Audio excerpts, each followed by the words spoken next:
Hola, buenos días. Perfecto, se me escucha bien, ¿no? Muy bien, pues buenos días a todos.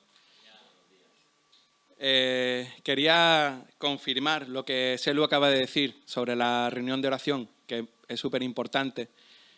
De hecho, lo que quiero compartiros con vosotros está inspirado en una de las reuniones en las cuales pude asistir. Y cuando Miriam pueda, gracias a los mecas tenemos la tecnología. Todavía no, ¿no? Bien, bien. Vale. ¿Qué pone ahí? Sí, ¿no? ¿Se puede ampliar? No, ¿no? Bueno. Y yo tampoco la puedo leer desde aquí. Te la leo yo, que tengo una lista. Sí, venga, Celu, lee. Sí. ¡Oh! Verá tú. Dice, déjate moldear por Dios en estos 4 aspectos. Muy bien. ¿Qué 4 aspectos, Celu? Pues mira, siendo perfeccionados o restaurados, afianzados, fortalecidos y establecidos. ¿Os suena? Sí. Lo cantamos muchas veces, ¿verdad? Pues hay una pequeña frase que añadiría al déjate moldear por Dios, y es en el sufrimiento. Como bien he dicho antes, esto que quiero compartir con vosotros es algo que me confirmó durante la reunión de oración y que creo que es muy conveniente, es muy pertinente para los momentos que estamos viviendo como congregación. Y lo he basado en Primera de Pedro, en el capítulo 5,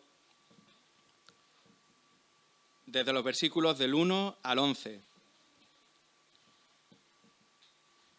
Como bien ha dicho Selu, Dios quiera que en esta mañana podamos abrir nuestros oídos y nuestro corazón, nuestro entendimiento, como oraba también Paul, nuestros ojos, para ver todas las cosas que el Señor quiere que entendamos, que comprendamos y sobre todo que apliquemos en nuestra vida en el día de hoy.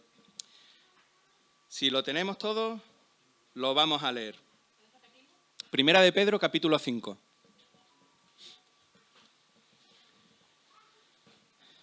También deciros que hace unos cuantos, bastantes domingos, prediqué y me pasé de la raya porque prediqué durante 1 hora y pico. Como dijo nuestro rey emérito, no volverá a ocurrir, así que lo de hoy va a ser breve. Y ya se sabe, lo bueno si breve, ya lo dijo en la primera epístola a Israel. Bueno, leamos. Ruego a los ancianos que están entre vosotros, yo anciano, también con ellos, y testigo de los padecimientos de Cristo, que soy también participante de la gloria que será revelada. Apacentad la grey de Dios. La grey, el rebaño, se entiende mejor, ¿verdad? Que está entre vosotros, cuidando de ella, no por fuerza, sino voluntariamente. No por ganancia deshonesta, sino con ánimo pronto. No como teniendo señorío, en otras traducciones dice, no como abusando del poder, sobre los que están a vuestro cuidado, sino siendo ejemplos de la grey. Y cuando aparezca el príncipe de los pastores, vosotros recibiréis la corona incorruptible de gloria. Igualmente, jóvenes, está sujeto a los ancianos y todos sumisos unos a otros. Revestíos de humildad, porque Dios resiste a los soberbios y da gracia, ¿a quién? A los humildes. Humillaos, pues, bajo la poderosa mano de Dios, para que Él os exalte cuando fuere tiempo. Versículo 7. Echando toda vuestra ansiedad sobre Él, porque Él tiene cuidado de nosotros. Sed sobrios y velad, porque vuestro adversario el diablo, como león rugiente, anda alrededor buscando a quien devorar. Al cual resistid firmes en la fe, sabiendo que los mismos padecimientos que se van cumpliendo en vuestros hermanos en todo el mundo. Mas el Dios de toda gracia, que nos llamó a su gloria eterna en Jesucristo. Después, ojo al matiz, después que hayáis padecido un poco de tiempo. Él mismo os perfeccione, afirme, fortalezca y establezca. A Él sea la gloria y el imperio por los siglos de los siglos. Amén.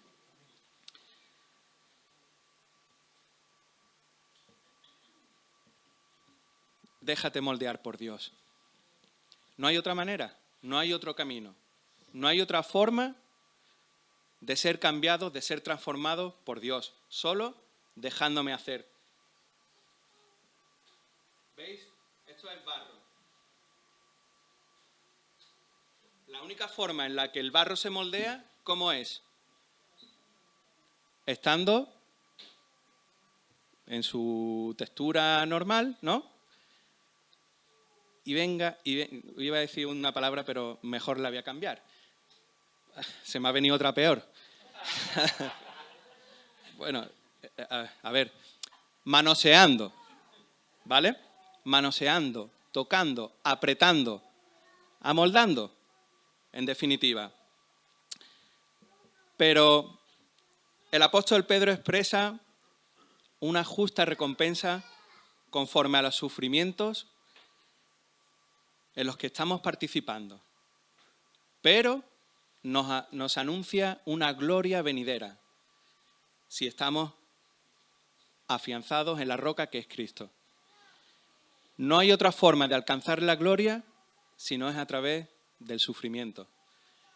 Lo veremos más adelante, pero tenemos un ejemplo muy claro en la figura del Señor Jesucristo. Él padeció, Él sufrió lo que no está escrito, ¿verdad? Bueno, sí está escrito, pero es una forma de hablarlo. Sufrió lo indecible por amor a nosotros. No hay otra manera. Y así glorificó al Padre. Primero el sufrimiento o con sufrimiento, después la gloria. En Cristo Jesús. Pedro recuerda el mandamiento que el mismo Señor le dio. Pedro Meca, lo tengo aquí. Pedro, apacienta mis ovejas. ¿Verdad? Se lo dijo en Juan capítulo 21, versículo 16. Hemos leído aquí, en el versículo 2, apacentad la grey de Dios. ¿El rebaño de quién es? De Cristo, del Señor, de Dios. Por eso los ancianos tienen que cuidar de manera especial a este rebaño, porque no es suyo, porque es de Dios. ¿Cómo cuidamos las cosas del Señor? ¿De cualquier manera? No debe de ser así, ¿verdad? Hay gente que lo hace y así les va. Pero el que ha puesto plenamente su confianza en el Señor, el que ha dejado que el Señor le use para ejercer este ministerio, porque es un servicio, no lo puede hacer de cualquier forma, porque es el rebaño de Dios. Y la iglesia del Señor, hermano, no es cualquier cosa, no es cualquier cosa. Es una enorme responsabilidad por parte de los ancianos el llevar la porción diaria que necesita la congregación. Así es como se alimenta el rebaño, aportándole comida, ¿verdad? Teniendo cuidado del rebaño, teniendo cuidado de ello. Es deber del obispo o el que sobrevé esas necesidades, el que lo hace de manera voluntaria, el que lo hace con cariño, con amor, no por obligación, ni por la fuerza tampoco, sino que lo hace por buena voluntad. Esa voluntad que está sometida al Padre. Esa es la señal de que un anciano es verdadero. Usa la responsabilidad que le ha dado el Señor para apacentar el rebaño de Dios. El rebaño como un todo es la heredad del Señor. Y aquí el apóstol Pedro le está rogando a los ancianos que hagan ese uso que el Señor les ha dado. Ese uso, esa responsabilidad para tratar de manera correcta a la congregación. Es importante, hermano, que esto se lleve a cabo, porque estos hermanos han sido escogidos por el Señor, pero deben demostrar que esto es así y no es por un uso indebido de esa responsabilidad que están en el cargo. Tienen que ser de ánimo pronto, de corazón. Y no ser o no estar en este cargo por motivo egoísta, de ningún tipo. No se puede dar así. Por eso es tan grave, como he dicho, hacerle daño a este rebaño, hacerle daño a la Iglesia del Señor. Y esto no pasa desapercibido para el Señor. Ya sabemos que Dios no puede ser burlado. Dios no puede ser burlado. La gran característica de este tipo de pastores, de este tipo de ancianos, es que tiene un cuidado desinteresado por la congregación. Un amor sacrificial hacia la ovejita, ¿verdad? Que muchas veces las ovejitas tenemos tarea, ¿no, Selu? ¿Y Juan? ¿Y Nehemia? Nehemia no está. Bueno, él me escuchará. ¿Esto se está grabando? Me alegro. El que acepta un cargo por preeminencia, por notoriedad, dejadme deciros que no se ha enterado, como se suele decir, de la misa a la mitad. Esto es así, hermanos. No podemos hacer más caso que lo que dijo nuestro Señor en Marcos 10, 42, 45. Vamos a leerlo, porque esto se lo dijo a sus discípulos, aquellos que tenía más cercanos. Marcos 10, 42 al 45. Dice, mas Jesús, llamándolos, les dijo, ¿sabéis que los que son tenidos por gobernantes de las naciones se enseñorean de ellas y sus grandes ejercen sobre ellas potestad? Pero no será así entre vosotros, sino que el que quiera hacerse grande entre vosotros será vuestro servidor.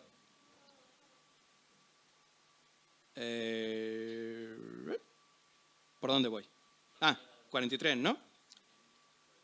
44. Y el que de vosotros quiera ser el primero será siervo de todos, porque el Hijo del Hombre no vino para ser servido, sino para servir y para dar su vida en rescate por mucho. Jesús es nuestro claro ejemplo. Y más cuando estamos hablando de humildad, ¿verdad? El Hijo del Hombre, Dios, el soberano, el más grande de todos. Y no usó eso para enseñorearse de nadie. Todo lo contrario. Él vino con un propósito muy claro. Servir. Servir por amor. Seguimos leyendo en Primera de Pedro.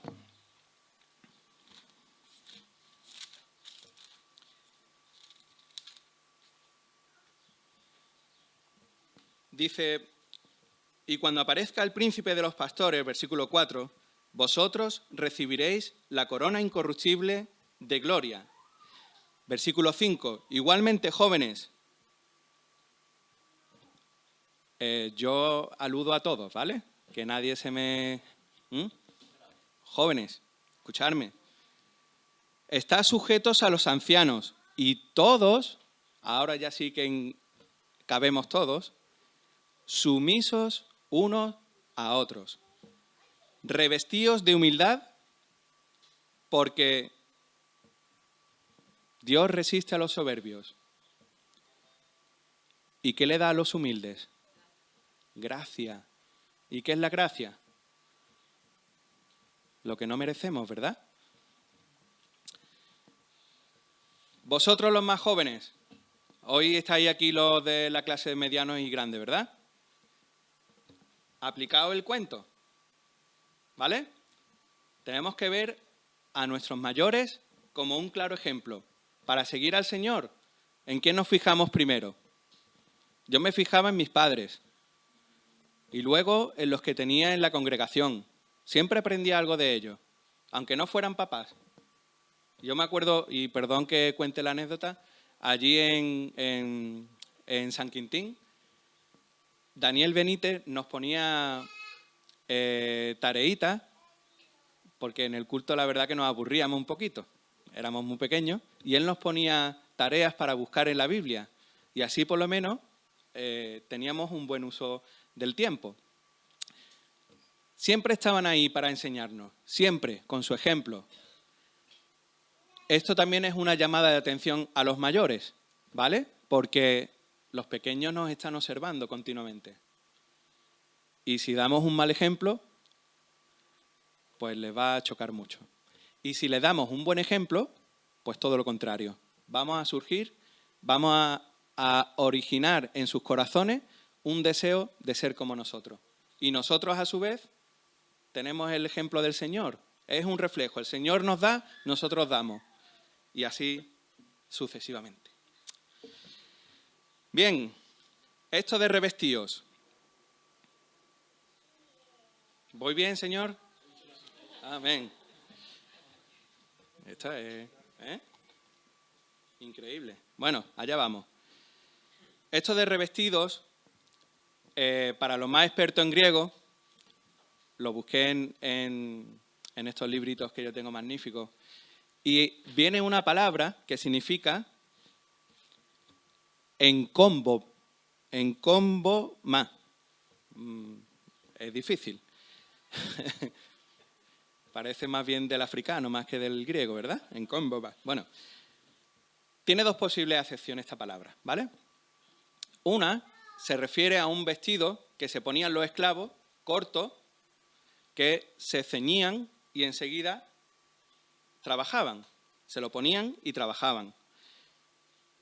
Es posible que aquí Pedro también estuviera recordando cuando el Señor Jesús se ató una toalla, ¿verdad? Se la ciñó. ¿Y qué hizo después? Le lavó los pies a sus discípulos. Este es el mayor gesto de humildad que también se puede tener, ¿verdad? Algo que nadie quiere, que es limpiarle los pies a nadie. Y él lo hizo por amor, desinteresadamente. El primero que cogió la toalla, se ciñó y sirvió, se humilló. ¿Recordáis qué le dijo Pedro? Señor, no, a mí no. ¿Y después qué le dijo? Cuando se dio cuenta de lo que el Señor estaba haciendo con él. Señor, no solo los pies, enterito. Me hace falta que tú me limpies enterito. Pues esta es la visión que significa el revestíos, una de las partes, ¿vale? Vamos a quedarnos con esa imagen. Vestido corto, dispuesto a servir. Y la segunda acepción que tiene esta palabra es como, ¿sabéis lo que es una estola? Imaginaros un sacerdote católico, ¿no? Una vestidura así larguita, una túnica. Pues esto era señal de ser un dignatario, de ser alguien honorable. Se ponía esa túnica para distinguirse del que no lo era. Pues aquí hay que mezclar estas dos imágenes. La del servicio y la humildad con la glorificación futura. De nuevo Jesús como ejemplo. Él, siendo el rey, no tiene menoscabo en ponerse su traje de faena, como se suele decir, para humillarse y servirnos a ti y a mí, que no lo merecemos en absoluto. Pero luego, el mismo Señor es el que nos coloca esa encómboma y nos viste de gala por pura gracia, por pura soberanía de Él. Y yo no lo merezco, pero Él me ha vestido con su túnica. Su condición de rey, su condición de Dios, no le fue menoscabo para ponerse el traje de faena. Pues si para Él no lo fue, nosotros tenemos que coger ese ejemplo, tomarlo y ponernos el traje de faena. ¿Por qué? Porque sabemos que después el Señor nos trae esa túnica de honor. Versículo 6. Bueno, podría estar aquí horas hablando de Dios resiste a los soberbios y da gracia a los humildes. Pero como se entiende perfectamente, sigo al versículo 6, ¿vale? Humillaos, pues, bajo la poderosa mano de Dios, para que Él os exalte cuando fuere el tiempo. Versículo 7. Echando toda vuestra ansiedad sobre Él, porque Él tiene cuidado de vosotros. cuando fuere el tiempo. Me gusta aquí esta palabra. No cuando yo quiera, que es lo fácil y que es lo que uno tiende a hacer. Cuando es el tiempo del Señor, ahí es cuando sucederá lo que tenga que hacerse. Pero también el Señor sabe, versículo 7, que tenemos ansiedad, ¿verdad? Y más cuando estamos padeciendo, cuando estamos sufriendo, que casi siempre es todo el tiempo de la vida. Unas veces con más intensidad y otras con menos, pero sufrir, sufrimos, ¿verdad? El que no está con los niños chicos está con los niños grandes. El que no es que mi abuela, es que mi padre, es que mi madre, es que mi hermano, es que los quehaceres. El que está con trabajo, que es rollo de trabajo. Y el que no tiene trabajo, porque no tiene, ¿verdad? Cuando eres joven, apuntas hacia el futuro y dices, ay, ¿qué será de mí? Y cuando ya eres mayor, dices, ay, ¿no volviera yo atrás y viviera más tranquilito? En fin, esto parece un monólogo de comedia. Bueno,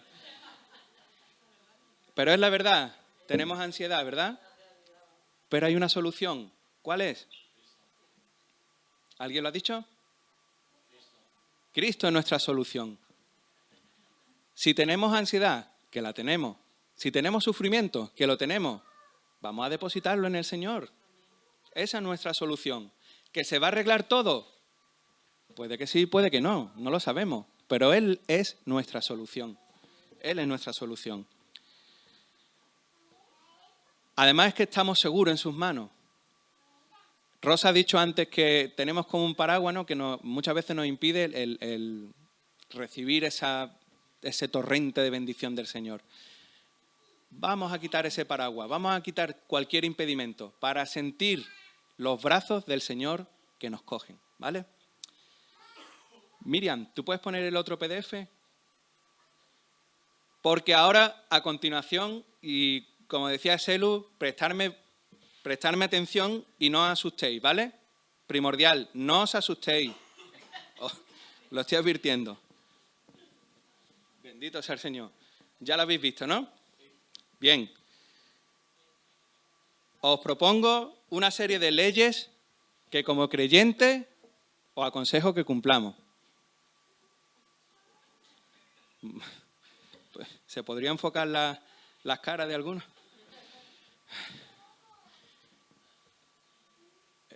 Seguro que vais a estar de acuerdo conmigo después, ¿vale? No os asustéis. La idea aquí, lo que quiero traer a vosotros, es que la poderosa mano de Dios está sobre el destino de su pueblo. Sí, claramente, este acepta su dirección humilde y fielmente. Esta es la primera ley que podríamos considerar, la ley de la humildad delante de Dios. ¿Estamos de acuerdo? Segunda ley, ley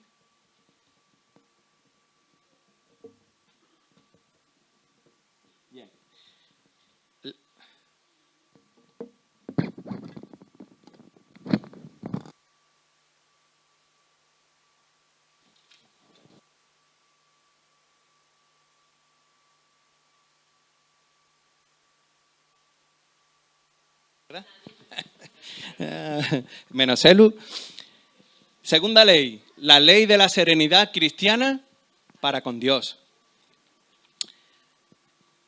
Paciencia, tener paciencia para esperar el cumplimiento del plan de Dios. Eso debemos de tenerlo, ¿verdad, hermanos? Paciencia. Confianza, tener confianza en que Dios tiene un plan para nuestras vidas. Y también la palabra aceptación.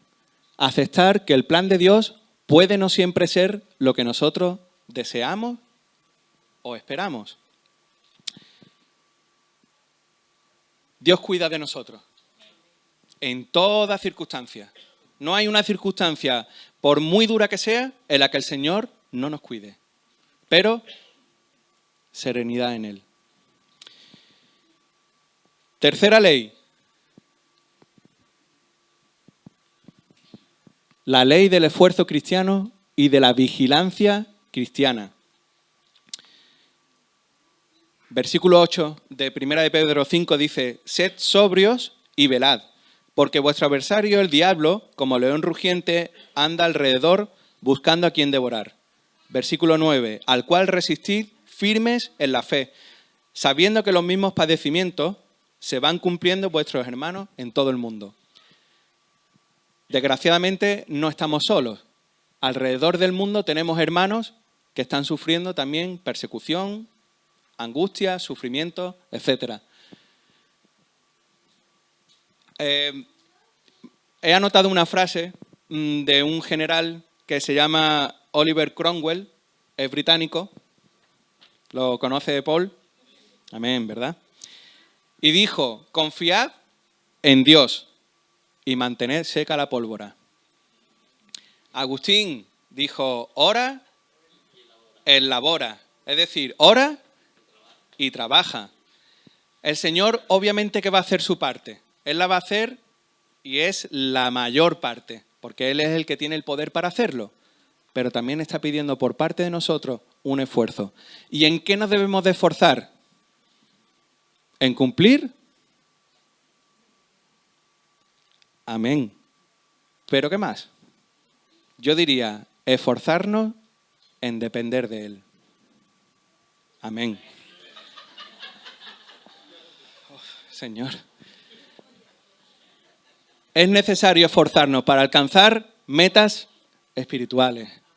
Vigilantes. ¿Por qué? ¿Habéis visto alguna vez una pelea de un borracho y alguien que no lo está? Bueno, aunque sea por vídeos de estos que se pasan. O el borracho, con hacerle así, ¡pum!, ya cayó. ¿Os imagináis un león rugiente alrededor vuestra y vosotros borrachos? Si ya es sobrio y yo creo que tiene todas las de ganar, imaginaros si estuviera borracho, ¿verdad? ¿Y qué significa aquí estar sobrios? Firmes en la fe que el Señor nos ha dado. Eso es lo que significa estar sobrio. Y entrenarnos, así como entrenamos nuestro cuerpo, unos más, otros menos, también debemos entrenar nuestra mente y espíritu para fortalecernos en la fe.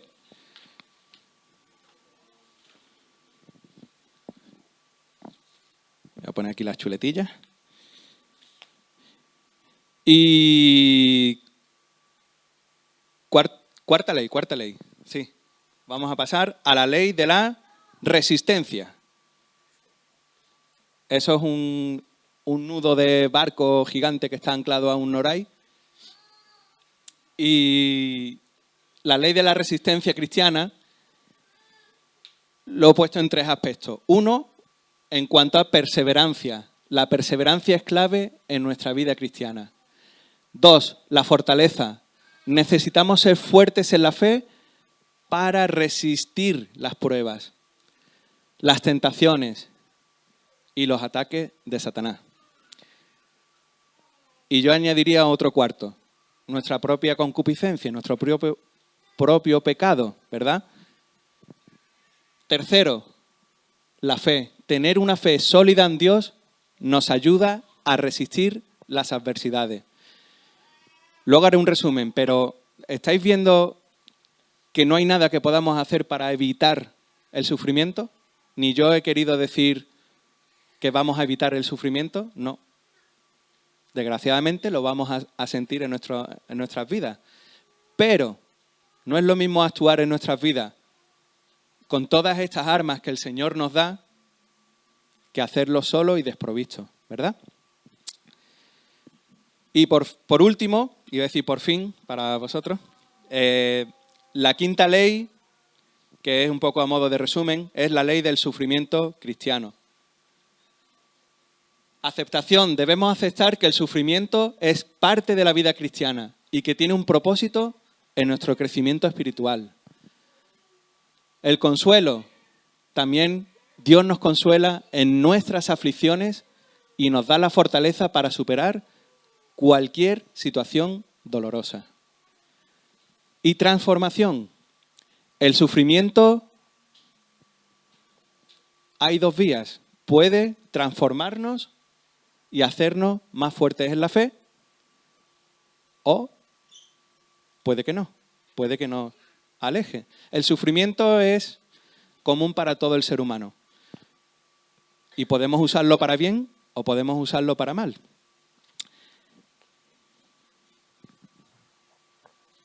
Vamos a cambiar el PDF, Miriam. Y ya me voy para arriba.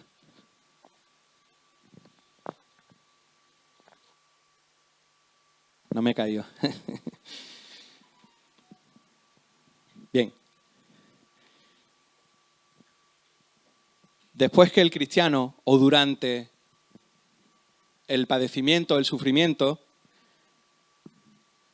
debido a las cosas negativas que trae el sufrimiento, Dios restaura o perfecciona, establece, fortalece y afirma. Bien. Hay todo un cuadro visual detrás de cada una de las palabras del apóstol Pedro aquí. Cada uno nos dice algo acerca de lo que el sufrimiento o para lo que el sufrimiento está diseñado y lo que puede hacer en las personas.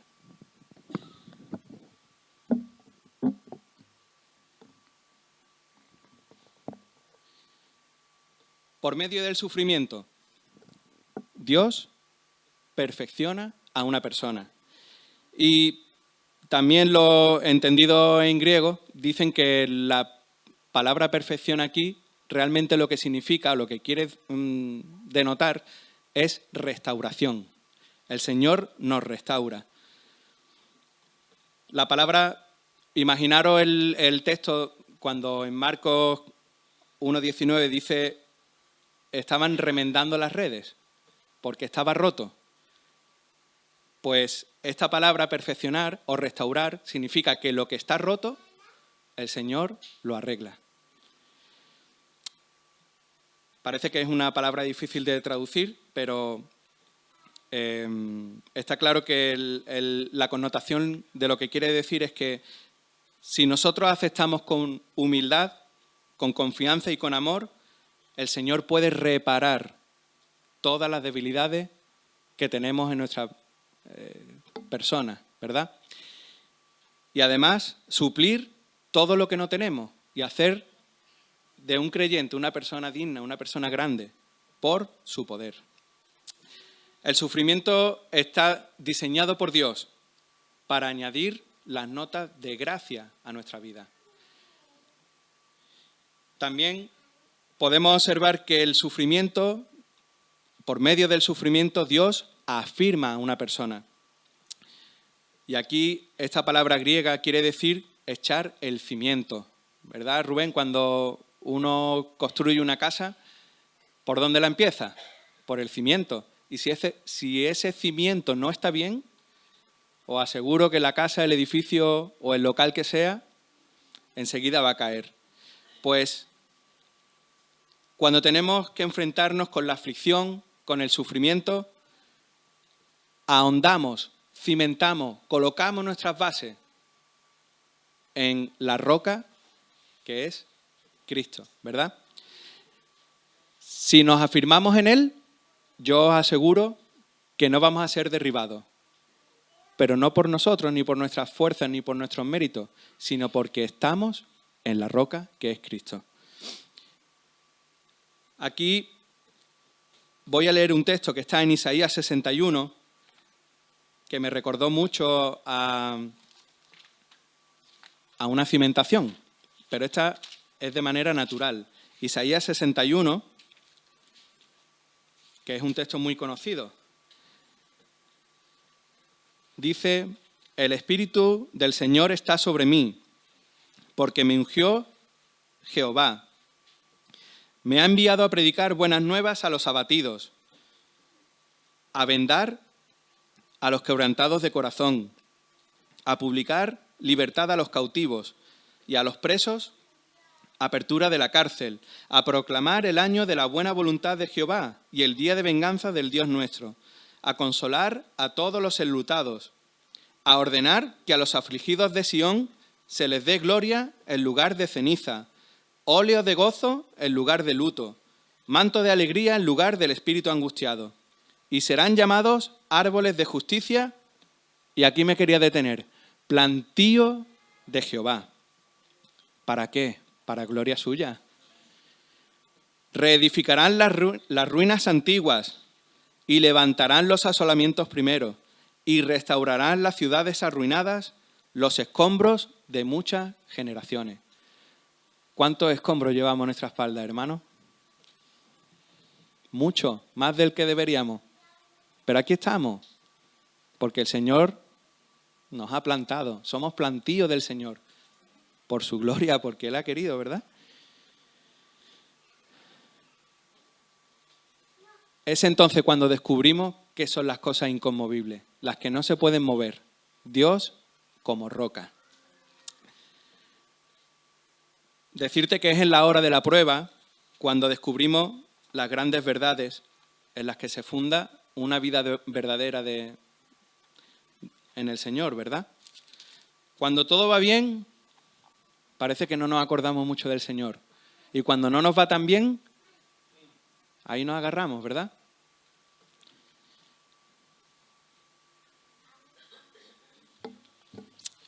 Si hasta ahora llevábamos una vida cristiana por inercia, por rutina, porque nos dejábamos llevar por otros, estamos llamados a todo lo contrario, a tomar la rienda de nuestra vida y a ponérsela a los pies del Señor.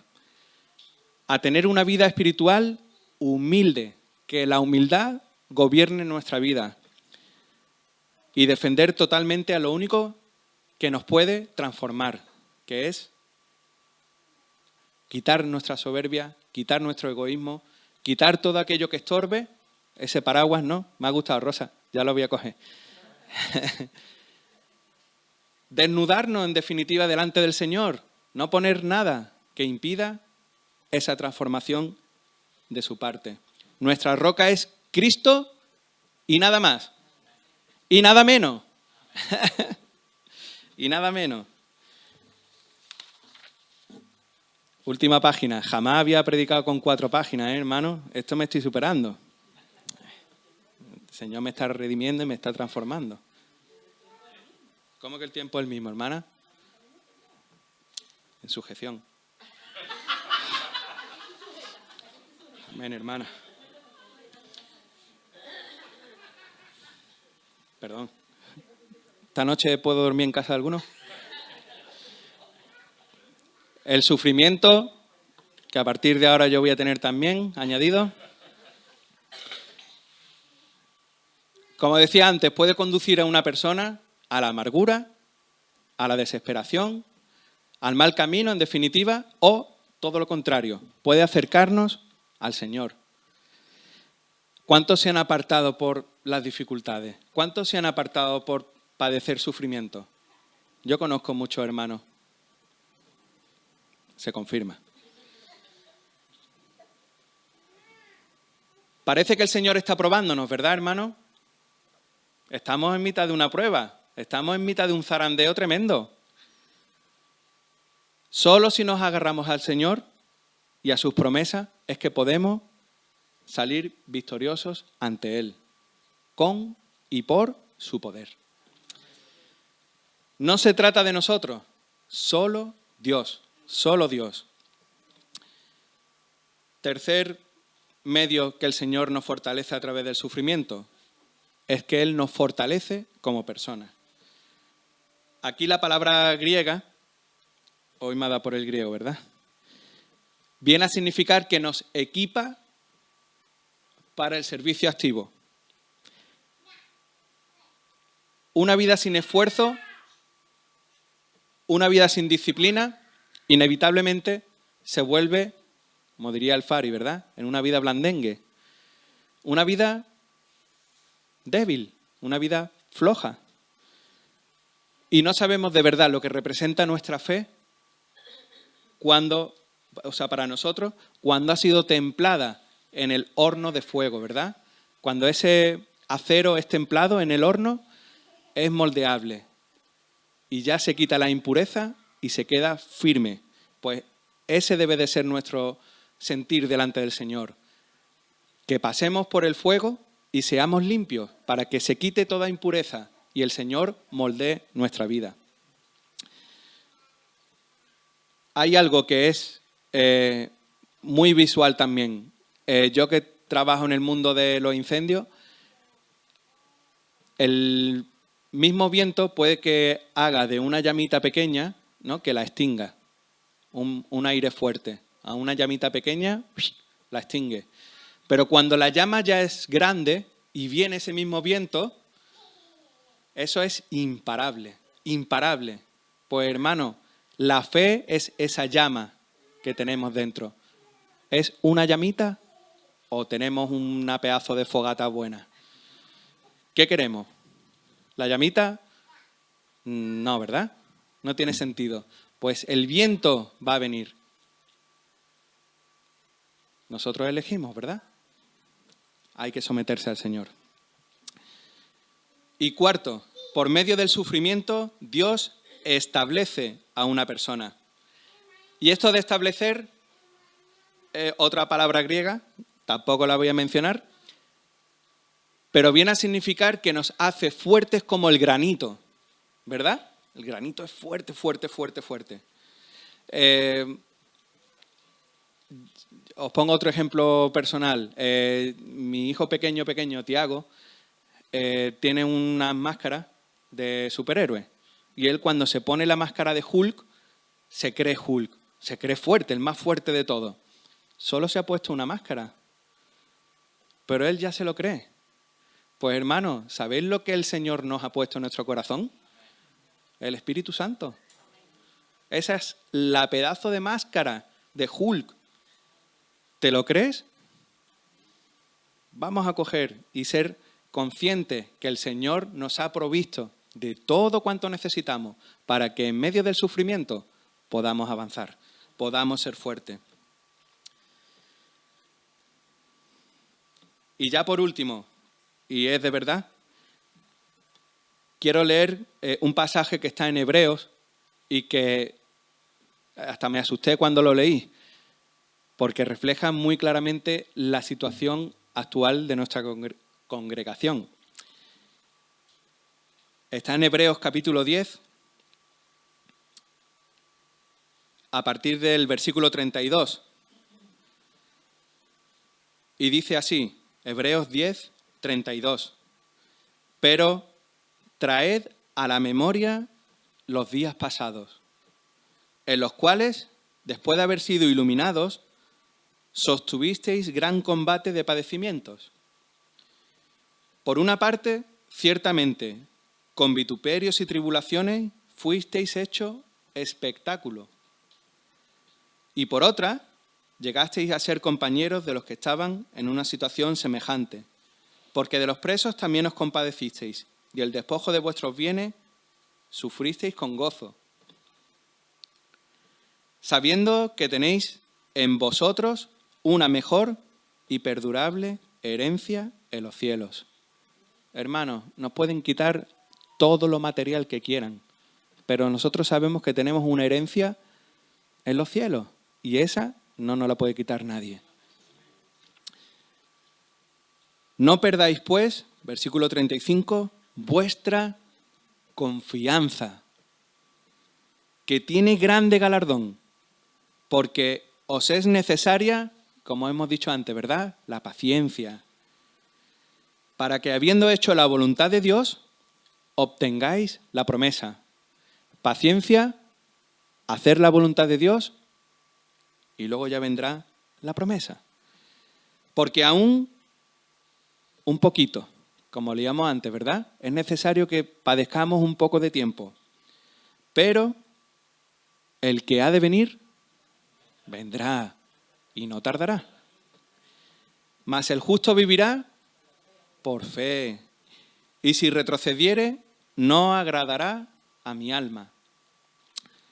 Versículo 39. Yo lo haría lema de la congregación, o de mi casa por lo menos, ¿no? Pero nosotros no somos de los que retroceden para perdición, sino de los que tienen fe para preservación del alma. Pues hermano, yo no quiero añadir nada más a lo comentado hasta ahora. Seguramente he batido mi récord de poquito, ¿verdad? De poquito tiempo. no me importa, no quería enrollarme. Sentí de parte del Señor el martes o el miércoles que coincidí aquí, en la reunión de oración, para compartir con mis hermanos esto. ¿Que estamos sufriendo? Sí. ¿Que estamos padeciendo? Sí. ¿Estamos tristes? Sí. ¿Doloridos? Sí. Pero hermanos, tenemos lo más grande que se puede tener, que es el Señor. Tenemos herramientas más que de sobra, porque el Señor ha dado a su Espíritu Santo para que trabaje en nuestros corazones. Paciencia, porque esto es una carrera larga. De hecho, hasta que muramos o el Señor venga, vamos a estar en lucha.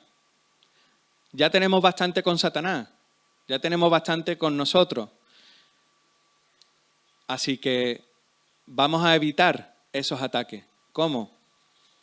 Agarrándonos a la Escritura, agarrándonos al Señor, orando en todo tiempo. No podemos descuidar la oración. La comunión.